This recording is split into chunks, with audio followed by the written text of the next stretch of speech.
l'une des dernières de l'année scolaire, puisque cet été, on va évidemment faire la pause avec mon équipe, je vous en dirai quelques mots à la fin. Mais là, je veux revenir sur la séquence politique qui vient de s'écouler depuis le second tour des élections législatives. Alors, vous pouvez retrouver dans les vidéos précédentes ce que j'ai dit à chaque étape, et je vous avais dit, ce qui compte, c'est la clarté politique, la clarté, la lisibilité de l'action politique dans la période.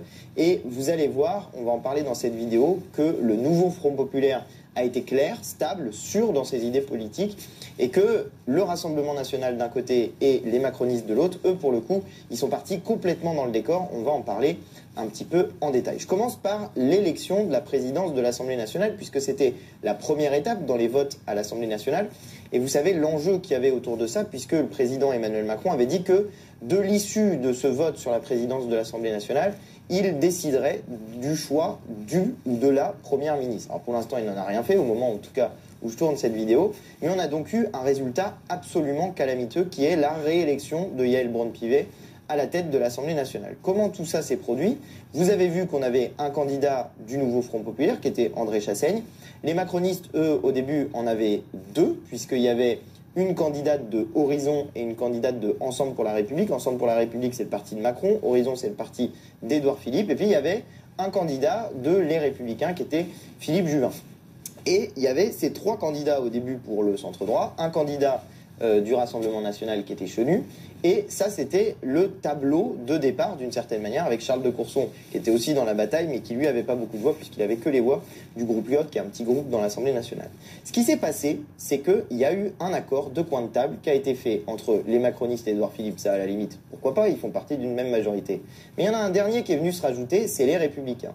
Et avec cet ensemble de partis politiques, eh bien là, ils ont réussi à avoir la présidence de l'Assemblée nationale, donc Yaël Braun-Pivet. Alors vraiment, les macronistes, c'est des nuls, parce qu'ils auraient pu présenter une candidate ou un candidat à la présidence de l'Assemblée nationale qui ne soit pas Yaël Braun-Pivet. Au moins, au minimum, ça aurait donné l'impression que quelque chose avait changé à la suite de l'élection législative. Mais là, non. Ils ont vraiment fait le choix de mépriser le vote du peuple français, de faire comme si rien n'avait eu lieu, alors même que le résultat de l'élection européenne du 9 juin, le premier tour de l'élection législative du 30 juin et du deuxième tour de l'élection législative du 7 juillet, c'est à chaque fois une déroute de la Macronie, une défaite de la Macronie. Et les macronistes ont fait le choix de faire comme si tout ça n'avait pas eu lieu et que, bon, bah, grosso modo, on continue comme avant. Bah oui, Yaël Braun-Pivet, c'était la présidente de l'Assemblée nationale, on continue comme ça. Alors je sais que vous, qui regardez la vidéo, derrière votre écran, au moment où vous avez appris que Yaël Braun-Pivet était de nouveau présidente de l'Assemblée nationale, je sais qu'il y a eu beaucoup de colère. Dites-vous que nous, dans l'Assemblée nationale, on était très, très remontés également, d'autant plus que ça s'est joué à vraiment peu de voix entre André Chassaigne et Yaël Braun-Pivet. Je crois qu'on était à une douzaine de voix, quelque chose comme ça. Donc vraiment, ça s'est joué à pas grand-chose. Et je sais qu'il y a beaucoup de colère qui est issue de ça, parce que donc, nous, ce qu'on a essayé d'exprimer dans cette élection législative, c'est un rejet du macronisme, mais aussi un rejet de l'extrême droite. Et à la fin, on se retrouve avec donc une présidente macroniste de l'Assemblée nationale. La colère qui va émerger à l'issue de cette séquence, elle est normale. Parce que les élections, ça sert à quoi normalement? Ça sert à trancher des désaccords politiques qui existent dans la société, des conflits politiques qui existent dans la société. Ça sert à les trancher de manière démocratique, justement, c'est-à-dire pacifique. C'est régler des conflits qui pourraient sinon s'exprimer d'une manière plus brutale et plus violente par la démocratie. Or, quand la démocratie a pour effet de signaler un règlement d'un conflit politique et que ce règlement n'est pas respecté par les dirigeants qui sont issus des urnes, eh ben, ça provoque nécessairement des conflits dans la société. Donc moi, je suis très inquiet et je considère que dans cette séquence, les macronistes se sont comportés comme des pyromanes. Mais là où c'est assez intéressant, c'est dans ce qui s'est passé juste après, l'élection du bureau de l'Assemblée nationale. Alors le bureau, c'est composé de la présidente, des vice-présidents. Là, il y en a 6 des vice-présidents, des questeurs. Il y en a 3 des questeurs, c'est ceux qui tiennent les cordons de la bourse, en gros, pour faire court.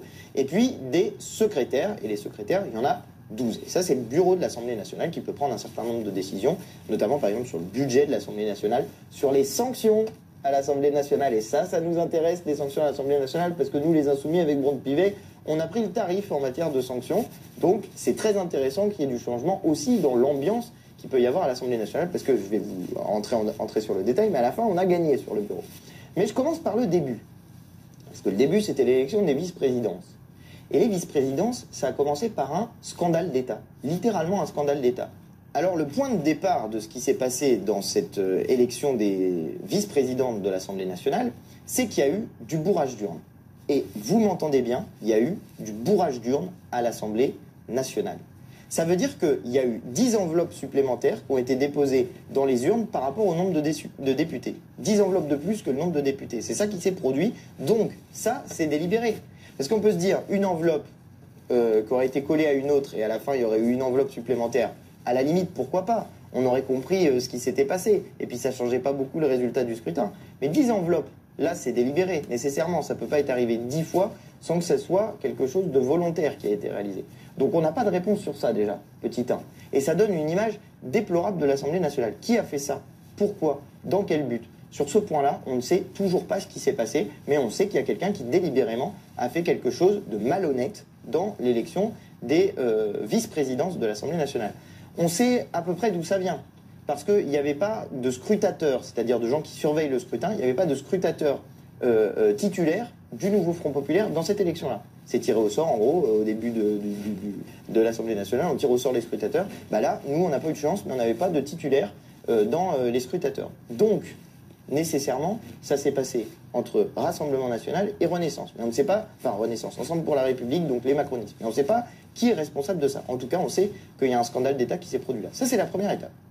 Deuxième étape, c'est ce qu'on a obtenu dans cette élection des vice-présidences. Parce qu'une fois qu'on a annulé le premier tour, bah, on a recommencé le vote et on a fini par arriver au bout de ce vote. Qu'est-ce qui s'est produit? Qu'il y a un changement majeur qui s'est produit pour nous. On a dégagé le Rassemblement national des vice-présidences. Jusqu'à présent, il y avait 2 vice-présidents du Rassemblement national qui avaient été élus en 2022 par qui? Par les macronistes. C'est les macronistes qui avaient voté pour faire élire 2 vice-présidents du Rassemblement national. Et là, cette fois-ci, eh bien, on a dégagé le Rassemblement national de la vice-présidence. Et on a fait élire 2 insoumises, Clémence Guettet et Nadège Abo-Mangoli, à la vice-présidence de l'Assemblée nationale. Donc ça, première victoire pour le nouveau Front populaire, on a obtenu 2 vice-présidences. Ça ne change pas trop par rapport à ce qu'on avait en 2022. La grosse différence, c'est qu'il n'y a plus de Rassemblement national. À cet endroit-là, il n'y aura plus de président Rassemblement national. Première victoire. On a réussi à obtenir ça pour les gens qui ont voté pour nous pour faire barrage au Rassemblement national, eh bien, ils ne seront pas au perchoir de l'Assemblée nationale. Ensuite, il y a eu l'élection des questeurs. Alors ça, je passe sur les détails, on fait très très vite. En gros, on en a obtenu une dans la questure, et c'est bien, c'est une socialiste qui a gagné cette questure. Et puis, c'est là la bataille qui, moi, m'intéresse le plus. C'est que on a obtenu une immense victoire au milieu de la nuit sur le bureau de l'Assemblée nationale. Qu'est-ce qui s'est passé? Eh bien, on a fait élire 9 secrétaires du nouveau Front populaire sur les 12 que comporte l'Assemblée nationale. 9 sur 12. Et au final, si vous faites le total, eh bien, ça fait qu'on a obtenu 12 postes sur les 22 du bureau. Bilan des courses, le nouveau Front populaire devient majoritaire au bureau de l'Assemblée nationale, qui donc peut prendre des décisions, notamment sur le budget et sur les sanctions. Donc là, on a obtenu une grande victoire, parce qu'on va pouvoir changer un grand nombre de choses avec cette élection du bureau. Mais surtout, on fait la démonstration qu'on est en capacité d'être majoritaire à l'intérieur de l'Assemblée nationale. Sur la structure centrale de l'Assemblée nationale, on est majoritaire. Or, M. Macron, il nous avait mis au défi d'être capable d'être majoritaire. Alors, on ne l'a pas fait, on n'a pas pu le faire sur la présidence de l'Assemblée nationale, mais on a réussi à le faire sur le bureau. Donc, quelque part, un partout, la balle au centre. Et M. Macron en revient à la logique des institutions, nommé Premier ministre, la force politique qui arrivait en tête, c'est-à-dire le nouveau Front populaire, et respecter le résultat du scrutin. Mais attendez, c'est pas fini, parce que ce qui est intéressant, c'est ce qu'a fait le Rassemblement national dans cette histoire. Le Rassemblement national, ils sont allés se coucher à minuit, alors que l'élection s'est finie à 4 heures du matin. Donc ça continuait après. Les députés du Rassemblement national, ils sont un petit peu paresseux, si je peux me permettre. Parce qu'à minuit, ils ont dit, bon, bah, puisqu'on n'arrive rien à gagner, on s'en va, on va laisser les autres entre eux et on ne participe pas à cette histoire-là. Ouais, c'est ça. La vérité, c'est qu'ils ne voulaient pas mener la bataille. Ils n'avaient pas le courage de mener la bataille parce qu'à minuit, ils étaient fatigués, ils en avaient marre. C'est compréhensible parce que c'est fatigant quand même de rester jusqu'à minuit, 1h, 2h, 3h, 4h du matin, puisque c'est à 4h du matin que ça a fini, après un bazar pas possible à cause de la triche qui a eu. Et donc eux, à minuit, ils se sont dit, bon, on va aller se coucher, on s'en fiche, ça ne nous intéresse plus, on s'en occupe pas. Donc la victoire qui a été obtenue à l'Assemblée nationale, la majorité qui a été dégagée à l'intérieur du bureau de l'Assemblée nationale, vous la devez uniquement au combat des députés du nouveau Front populaire. Vous n'avez pu compter que sur nous pour obtenir cette victoire-là, que sur les députés du nouveau Front populaire pour battre les macronistes dans cette structure-là de l'Assemblée nationale. Et c'est important pour toutes les raisons que je vous ai dites, notamment sur la question des sanctions et du fait qu'on puisse assainir d'une certaine manière le débat politique dans l'Assemblée nationale et permettre qu'il y ait une critique qui soit faite, qui est oui, parfois une critique virulente, mais on préfère que la critique soit virulente dans l'Assemblée nationale plutôt qu'elle se règle de manière brutale dans la société, parce que personne n'a envie de ça. Donc là, on a obtenu cette victoire-là et le Rassemblement national n'a rien fait à part dormir. Mais attendez, parce que le matin, ils se sont réveillés, les députés du Rassemblement national. Et c'était pour faire quoi, exactement? Pour s'accorder avec les macronistes. Et donc les macronistes, eux aussi, pour s'accorder avec le Rassemblement national. Vous avez peut-être entendu la petite musique qui a été faite, je ne sais pas si vous avez suivi ou pas, mais il y a eu une petite musique qui a été faite par les macronistes sur l'élection des vice-présidentes, donc sur l'élection de Clémence Guettet et de Nadège Abomangoli. Ils ont dit, elles ont été élues avec les voix du Rassemblement national, parce que le RN, pour une raison qu'on ignore, on ne sait pas pourquoi, ils ont décidé de voter pour nos candidats. Sauf qu'on aurait gagné quand même sans les voix du Rassemblement national. Donc en fait, ils ont fait ça pour donner l'impression à leurs électeurs qu'ils contrôlaient quelque chose. Je ne sais pas si le signal envoyé à leurs électeurs d'avoir fait élire des insoumises est un bon signal, c'est eux qui se débrouillent avec les signaux qu'ils envoient, mais en tout cas ils ont pris cette décision-là pour donner l'impression qu'ils contrôlaient quelque chose. Alors ils ne contrôlaient rien parce qu'on aurait gagné sans eux, on n'a pas besoin du Rassemblement national pour gagner, on aurait eu plus de voix vu qu'on avait des candidates qui auraient de toute façon remporté cette élection. Donc eux, ils ont fait ça dans un premier temps. Et le lendemain matin, eh ben, ils se sont mis d'accord avec les macronistes. Donc les macronistes qui nous avaient critiqué sur « vous avez obtenu les voix du Rassemblement national », non seulement ils ont obtenu des voix du Rassemblement national, mais ils sont allés chercher des voix du Rassemblement national. Ils ont discuté, magouillé avec le Rassemblement national pour obtenir des voix. Et eux, contrairement à nous, ils n'auraient pas gagné sans les voix du Rassemblement national. Mais c'est pire que ça encore. C'est que non seulement ils ont magouillé pour obtenir les voix du Rassemblement national, mais en plus de ça, ils ont voté pour des candidats du Rassemblement national. Je vous prends l'exemple de ma commission, la commission des lois, parce que c'est là j'ai tout suivi et je peux vous raconter ça en détail, mais ça s'est produit dans plusieurs commissions, donc dites-vous bien ça, dans plusieurs commissions, macronistes et Rassemblement national, ils se sont mis complètement d'accord pour obtenir des postes à l'intérieur des commissions. Dans ma commission, qu'est-ce qui s'est passé? On élit donc, pareil, ça marche comme l'Assemblée, on élit le président, les vice-présidents et les secrétaires. Il y en a moins, mais c'est le même principe. Le président, le candidat président des macronistes, il avait obtenu au premier tour 26 voix. Je crois que c'est ça. Et nous, notre candidate, elle avait obtenu 25 voix. OK? Et le candidat du Rassemblement national, 17 voix. 26, 25, 17. Deuxième tour de scrutin, même rapport de force, un petit peu changé, 26, 26, 17. OK? Dernier tour de scrutin, 36 pour le candidat macroniste, 28 pour la candidate socialiste, donc la candidate du nouveau Front populaire. Elle a obtenu des voix de Lyotte qui avait voté blanc jusqu'alors. Et puis le candidat du RN, 7 voix. C'est-à-dire que, si vous faites le calcul, le candidat macroniste gagne 10 voix par rapport au tour d'avant, et le candidat lepéniste perd 10 voix par rapport au tour d'avant. Eh ben, qui a voté pour le candidat macroniste? Les députés du Rassemblement national. C'est quand même pas très compliqué de faire les calculs. Tout le monde est dans la pièce, il n'y a pas trop de changement des rapports de force. Donc, le résultat, c'est que vous avez donc les 10 qui ont voté pour le candidat macroniste. Mais qu'est-ce qui se serait passé si les 10 députés du RN, ils avaient voté pour leur candidat? Eh bien, ça aurait été la candidate du nouveau Front populaire qui était élue, puisque elle est passée à 28 et que le candidat macroniste, il restait à 26. Donc, sans les voix du RN, Florent Boudier, candidat macroniste, n'aurait pas été élu président de la commission des lois. Et puis ensuite, le retour d'ascenseur, c'est quoi? C'est que les macronistes ont fait élire à la vice-présidence, ils ont fait élire une députée du Rassemblement national. Vous entendez bien, les députés macronistes ont voté, ils ont mis un petit bulletin dans l'urne avec un nom sur lequel il y avait écrit Rassemblement national. Et vous savez pour virer qui ils ont fait ça? Pour me virer moi.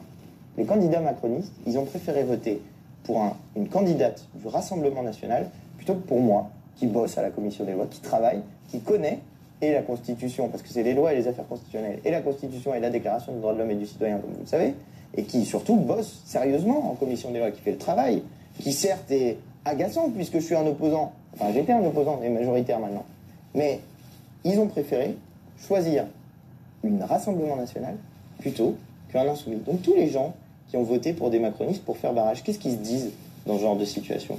Tous ceux qui, par ailleurs macronistes, ont voté pour moi au deuxième tour, parce que moi j'étais aussi face au Rassemblement national pour faire barrage.